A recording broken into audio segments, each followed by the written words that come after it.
Natag ang kwarta, so wala. Wala. So karon itabo dala. Imimim openly declare all the rest and does not give any guarantees that your donation will be sent back to you. This is honest and transparent system where participants implement money transfer directly between each other.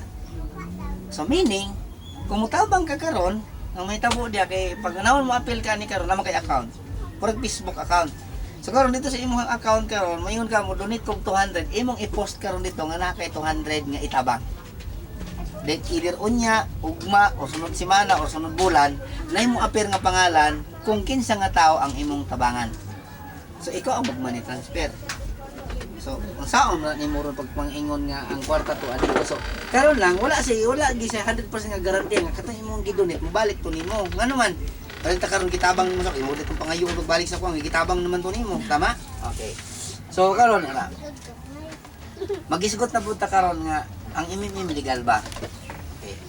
MMM is legal since no legislation in any country can forbid voluntary donation of money between people. So na ba dayroy balaod sa kalibutan tanan nga nag-ingon nga nagtumili nga umutabang nga kwarta illegal.